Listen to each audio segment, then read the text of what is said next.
all of a sudden people are talking about the death penalty for him, and they may not be able to see football for a couple of years. SMU didn't see it for 2 years, Exactly. which is unbelievable. And then, and then you saw how that affected them, where all of a sudden, if that happens, and I think it's almost what you have to do, I think you have to put Miami on a death penalty. It stinks for the ACC, and it's going to stink for the University of Miami. It's going to kill the state of Florida. But you have to, because you have to put your foot down, and you have to say, if we did this to SMU, and this is the exact same thing that's going on right here, if not worse, Right. the exact same thing that's going on.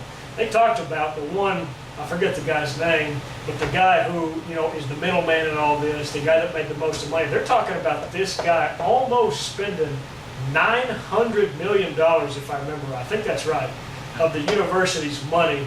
And it's not like they're just giving him one big check for that, but one video that they had, which is unbelievable, caught him red-handed. The president of Miami is at a function at a bowling alley in Miami in South Beach, and you can see her handing a check to this guy, and that check ended up being for $50,000. People don't just walk up to somebody and say, hey, nice to see you, here's a $50,000 check, you're doing a great job, thanks. You know what I mean? Especially because technically this guy didn't even work for the university.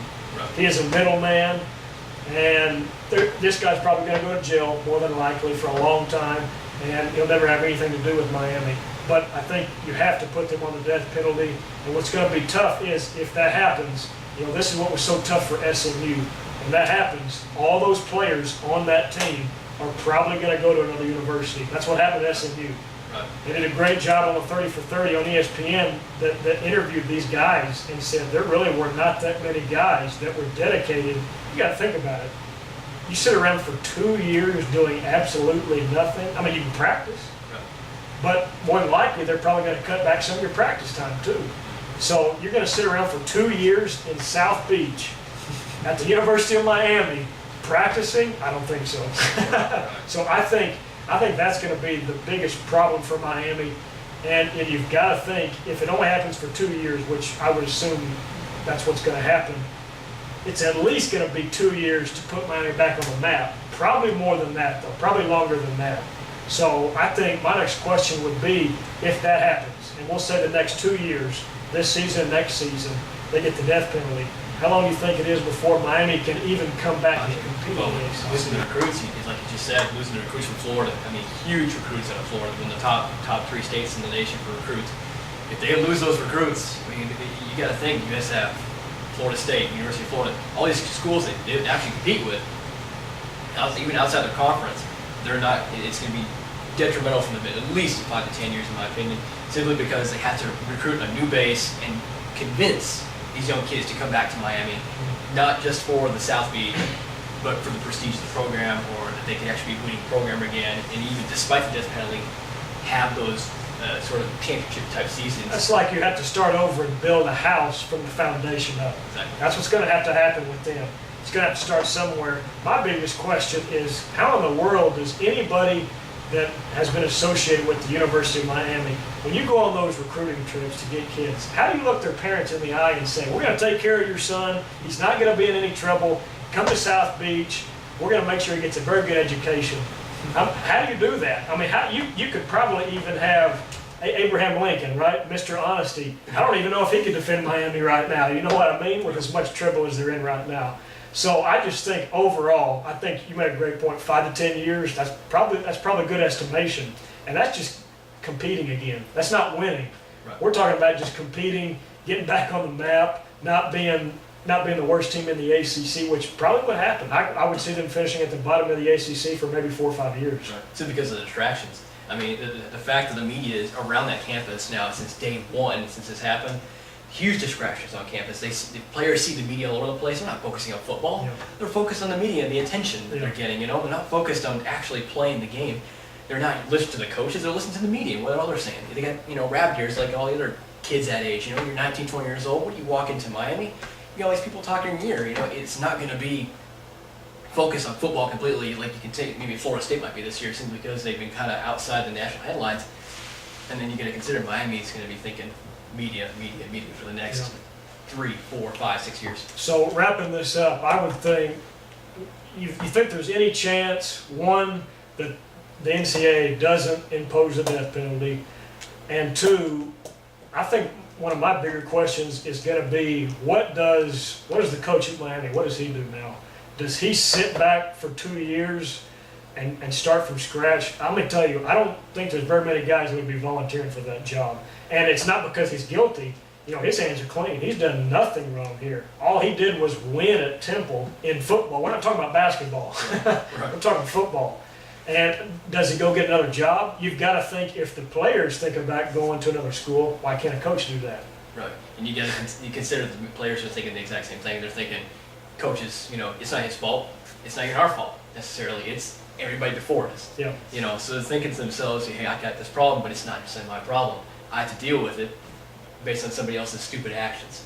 So in that two aspects, I do think that it's about at least minimum 50-50 for death penalty, minimum. So because the NCAA's got to consider it's happened so often. Yeah. But the fact that they might regret what happened to SMU, because they might consider the SMU thing to be somewhat severe, and they want to consider SMU to be not a championship caliber team, but maybe a team that would be bowl eligible and bring some fans, because SMU's starting to become a rising program somewhat a little bit lately, especially with the passing game like you've been talking about. So if they don't impose the death penalty, my only problem with that is, how in the world does everybody else look at it and say they're getting away with murder right here? Isn't that the only way that you get your point across as the NCAA? Because I don't think something we've talked about is, it's not like this is the first time Miami's been in trouble. This is like the 5th time. Right. So at some point in time, somebody has to say enough is enough. That's why I'm looking at probably 90-95% chance it's the death penalty. Yeah. You have to, because at some point in time, other schools and other kids are going to say, if they've been doing this for 20 years, maybe more than that, and they're not going to get the most severe penalty, then why can't I start doing this at my school? Or why are more schools not going to follow in their footsteps, right? Right. You got to consider the recruiting aspect too, where they're thinking, you know, if they might do this and get all these great recruits, like, you know, I don't want to say Willis McGahee's involved, but, you know, Willis McGahee or, you know, a Clint Borscht, something like that, who may not be involved as well, but getting great recruits, they're thinking, well, if we can cheat to do it, why not? You know, that is that aspect, and I think that they will take a case precedent in that regard, and they have to consider that it's going to be an NCAA violation to the extent that they're going to think that this could happen in the future. Yeah, so I think we both agree, for the most part, the smart thing to do by the NCAA would be to give the death penalty, just because you have to make an example of them. Right. And if you're going to be fair, and if you're going to say that we're not going to sit around and allow this to happen, you have to do it. I think we're both in agreement with that, right? I would agree. You want to prevent the future. You want to make a statement. I hate to say make a statement, but you have to set a precedent. SMU was the first precedent, Yeah. and now Miami, since doing it over and over again, it does have to occur again. The question is, will the NCAA have, I don't want to say a negative term, but the cojones to pull it off, so to speak, you know, Intestinal fortitude. right, to actually pull this off and try and do it again to another school that even as prestigious as Miami. Yeah, well, I think we're going to find out. It's probably not going to be not much longer. College football starts in less than a month. There's got to be an answer before that season starts, because you've got to think, everybody on the campus of Miami, not just all Miami, everybody around the nation, if you play in Division I major college football, you've got to say what's going to happen to them, and could this happen to our school in the future? I think that's going to be what's going to be burning in everybody's mind here in the new future. And if that happens, if they get the death penalty, I wouldn't be shocked if you see a lot of schools try and clean up a little bit more. So, yeah, because they don't want to have to just, go cold turkey on football for 2 years. That's insane. Right. If you think about what happened to SMU for 2 years, and to think that you can just come back after those 2 years and pick up where you left off is insanity. There's no way that's going to happen. Yep, especially all the money involved in college football today. Yeah. It's way too much money to lose out. Yeah. All right, we're done.